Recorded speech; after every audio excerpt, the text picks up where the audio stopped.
Ann Penna, and I'm the Executive Director of Citizens for Limited Government, a 501c3 nonprofit educational association whose mission is to educate on the values of limited government, free markets, and individual rights regarding the issues we face on a national, state, and local level.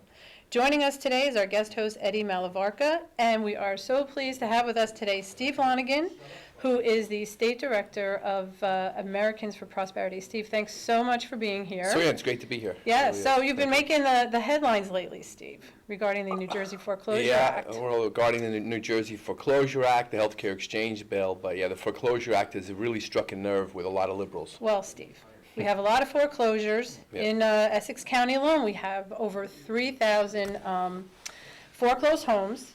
They're a blight in the community. There's potential vandalism as they sit there longer, potential squatters. So what's the problem with this transfer? Well, let's take a long Foreclosure look Act? at this thing about potential vandalism and potential squatters. These are foreclosed homes that are owned by banks. They're bank assets. The banks want to maintain their assets. It's certainly not in the best interest of the banks who own these homes to allow them to be vandalized or to be squatted on, because they're required to maintain them over every single town, under every single town's municipal ordinance, or the towns can move in Right, so and the clean town them can up push for in them. and say, hey, you have to take care of this. I mean, I had a Right. foreclosed home across the street from me, and that house was allowed to be overgrown, Yeah. and I'm sure there was lots of urban wildlife going on. Well, the houses are overgrown, as any other unkept house is, and that is unfortunate, but you have a situation now where the state of New Jersey wants to go out and borrow billions and billions of dollars at taxpayer expense without voter approval, and then use that money to bail out these banks. Right, I mean, that's Bail what out these small banks that have these assets, and the banks are sitting there going, well, why should we put this house out for auction and let it go to the highest bidder and lose money when the state's going to come along, borrow money from taxpayers, and Guaranteed. give us our money? It's a bailout. It's a bank bailout. Right, I mean, and Senator Lesniak said it himself. He said it's to get these homes off the bank's balance sheet, and that's a direct quote from something he, Yeah, and my from the question is, newspaper. where are our friends at Occupy Wall Street? Why aren't they in New Jersey protesting this massive bank bailout and forcing the banks instead to do what they used to do, and that is take these houses and put them out of the market and sell them to the highest bidder? That means some young couple or older couple or somebody comes along and says, hey, I've saved my money, now I'll buy the house that sold, the bank might have it on a balance on an old mortgage of, say, $200,000. Maybe they'll pick it up for $100,000. Maybe they'll pick it up for less. Right. And let the bank take their loss, not the taxpayers in New Jersey. That's the appropriate market function to get these houses back into the marketplace. You see, I have a theory about that, though. As I was talking to Sue Ann a few weeks back, and I think that this is the tentacles of the Fannie Mae debacle. It's The an houses have eventually now these people have caused the crisis, being the government. Well, Eddie, Exactly. I call this son of TARP. I mean, this is just a small TARP program on the state level. It's exactly the same thing. It's about bailing out banks, and it's under the pretense by the people advocating this bill that the government's going to buy up these homes and use them as low-income housing units and save all the unfortunate amongst us. I mean, they're really, pushing this bill under the banner of egalitarianism and charity, and that's completely misleading, completely misrepresentation. I mean, what about the family that was just foreclosed on? What's going to happen? Now they're a displaced family. They can be qualified as special needs. So what are they going to be taken and put into somebody else's home that was Well, actually, foreclosed not on? necessarily. Just because you lost a house in foreclosure doesn't mean you can be low income or unemployed. You just didn't have enough of revenue, or perhaps you're underwater and decided not to keep the house any longer. Right. A lot of upper income people lose properties in foreclosure. Sure. But let's talk about what the bill says, and this is really shocking to your listeners. In the bill, it says that these homes will be used for people with special needs. So let's get the violins out in the background, So these are people with disabilities, homeless people, ex-cons, youths aging out of foster homes, and others identified by certain state agencies. Now, what does that mean when you examine the language in the bill? Well, they talk about ex-cons. That means people leaving the state's correctional system, leaving our jails and prisons to be placed into our neighborhoods. Ex-cons includes, according to the actual definition of the corrections office, the corrections department, violent criminals, murderers, rapists, bank robbers. It's not just, maybe some guy who spent 6 months in jail for a DWI. Right. It's some pretty vicious stuff. The other thing is youths aging out of foster homes and juvenile detention centers.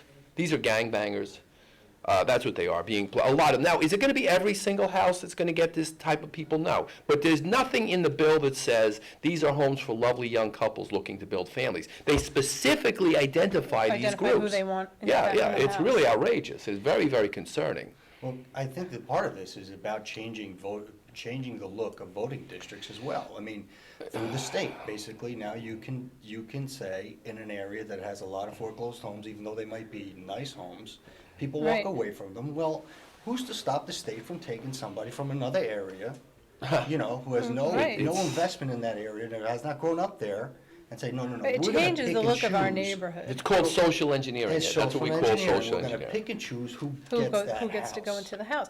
I mean, and don't we already have a Mount Laurel mandate of how many affordable housing units are mandated to be in each and every community? This is sort of under that umbrella. It's a way of extending the Mount Laurel mandates, the low-income housing mandates into every community. Now, another part of this bill, and this has really struck a nerve with my liberal friends in the legislature and the media, because I've been attacked viciously, as you know, in the last Oh, my week and a half, gosh, probably yes. more than you've ever seen Well, there's anybody. a special place Yeah. in hell for you, I hear, Steve. According to the Because you're just a terrible person.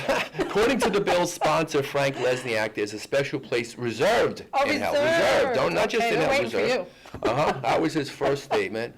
And then, of course, yesterday he came out with that I'm the new face of bigotry. Yeah. This is just the typical agenda of as soon as you are against something, you are now demonized. I mean, you're demonized as the elitist 1%er who does not want poor people in their neighborhood. I mean, a woman from Short Hills wrote that she was concerned about what's going to happen to people's property values, and she was viciously attacked. That's You right. no, we're not against. It's not about being against poor people. Well, I want people to understand. I've pointed this out, and the left has gone nuts at this, screaming and yelling, but they've not denied it. They have never denied that what I've said is factual. When you talk Oh, about always. ex-cons, when the state's correctional systems places sex offenders in homes. They have a challenge placing sex offenders in homes. Mm-hmm. Sex offenders will be placed in some of these homes. Now, out of the 10,000 they want to buy, maybe it'll be 20. But where are those 20 going to be? Right. Maybe it's going to be a house next to Exactly. you, next to your children. Right, and So- well, it's NIMBY. Everything is fine until it comes anywhere near your neighborhood. Well, but Sue Ann, when you talk about the state under this bill buying over 10,000 homes, you can pretty much guarantee it's going to be all neighborhoods. Well, absolutely. And here's the other huge issue, and that should be a red flag to everybody. And that it's going to be, the state is opening a corporation to do this. It's a state-run corporation. So what happens with that? It becomes a complete unregulated monopoly. Well, if you look at it, they want to set up a state agency that would end up Well, being yeah, the he law. said corporation. The largest residential home management company in the nation, probably in the nation, I would say, not just in the state. Now, look at what the state did when they opened up the school construction corporation, where they only built like 30 or 40 schools. They lost $2 billion in a couple of years. Right. 30 or 40 schools. They're going to manage 10,000 houses across the state. Can you imagine the army of bureaucrats and the nightmare of management? Now, remember this, too. When they buy and manage these homes, it all has to be done with union labor. Well, of course. So the Right. cost skyrockets. The cost skyrockets. I mean, and the other point is, we get called out as a 1%er, of which we are not, or a defender of the 1%er, which I have been called in after an article that I wrote. And it's not about that. I mean, let's really look at who the 1%ers are in this scenario. I mean, it's the banks who are making out. And, I think it is fair to point out that Senator Lesniak's law firm, Wiener Lesniak, does represent many municipalities across the state of New Jersey. And, there's going to be a lot of legal paperwork going on in buying these homes, because the towns do have the first opt-in to buy, correct? And then the state can come in. Well, the town has the option to buy, but have first option, but how many towns are going to afford and want to buy all Right, these and they houses? only have a 45-day period. I mean, Yeah, that's not a lot of time. it's- So where are they going to get the money from? They're not. Now, Steve, next question is, are these properties going to be tax abated? Yeah, well, when you have a deed-restricted property under COA, yes, they are some way, shape, or form tax abated, which means the property tax burden then shifts To the property. to the property owner. To Now, the property owners. one of the things I've been viciously attacked on is that all these homeless people, we're going to solve homelessness, and I talked about being drug addicts and a lot. But here's a fact: if you read the Housing and Urban Development report to Congress in 2010. they report that 4 out of every 10 homeless people is in substance abuse, either drug or alcohol addicted. So for them to say that the chances of putting a homeless drug addict in the house is 40%, they don't want to admit any of this stuff. So No, so of course, they'll never attack you on facts. They'll attack on the pure emotion of, pure emotion. you're a They're saving the 1%er and world, you're- exactly. Meanwhile, they are totally in line with this. This is really phenomenal. You really see this. The Bankers Association, the Builders Association, and the Realtors Association. For the folks listening, go into your bank on Monday and ask them why they're supporting this radical bill. Call your realtor or your real estate agent and tell them if they're going to support this bill, you're going to list your house with somebody else. That's the kind of steps we need to be taking. Exactly. Well, yeah, there's there's always the politics behind the politics. I mean, this isn't, and the government doesn't run anything properly, and whenever they do get involved, they take a bad situation and they make it worse. Well, let me And announce the people they try to help are never helped. What we are going to do, and what's happened is the bill was going into its final hearing on Thursday, May 10th. Because of the hysteria that we created over exposing the truth, they have pulled the bill from the hearing. So we have slowed down its progress. My strategy, and I'm going to be very upfront about this, and I hope the bankers and the builders and the realtors are listening. We're going to be listing the names and the office addresses and the phone numbers of the bank presidents that are on the board of the Bankers Association.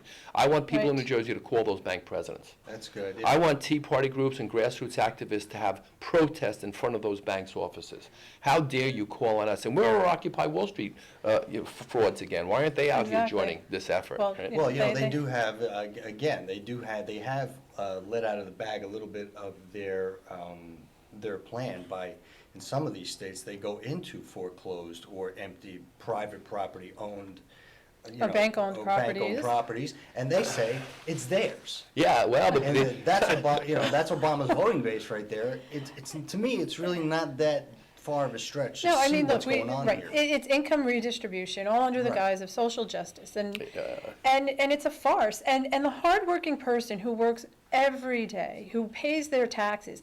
I mean, and let's think of the snowball that's going to happen. So these properties are tax abated. Property owners in the whole entire town now are going to have to make up for that lost revenue.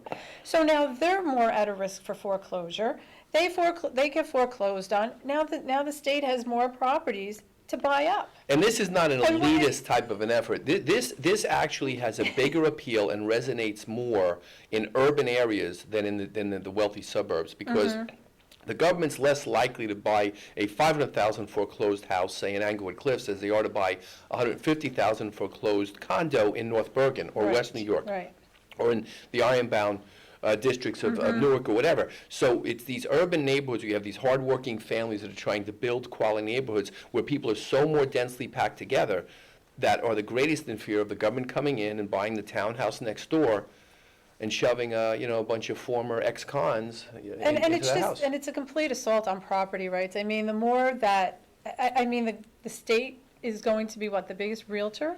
Basically, yeah. Yeah. And so you get Absolutely. foreclosed out of your home. An honest, hardworking person can't buy that house now, so they're taking all these homes out of the market. And so I guess naturally what that's gonna do is make available homes more unaffordable for Exactly. You people. could just see the politician running to the podium saying, I can put you in a home in the most beautiful. Oh, well, yes. You can just see it happening. The other Exactly. thing I can see is, hey, we foreclosed on a really nice property in Short Hills, and the politician makes sure his kid or somebody gets steered into that special deal. Exactly. Oh, There's all sure. kinds of room The for opening for fraud is just, Well, the other it's just thing, too much. we need to make sure Governor Christie commits to vetoing this bill. That'll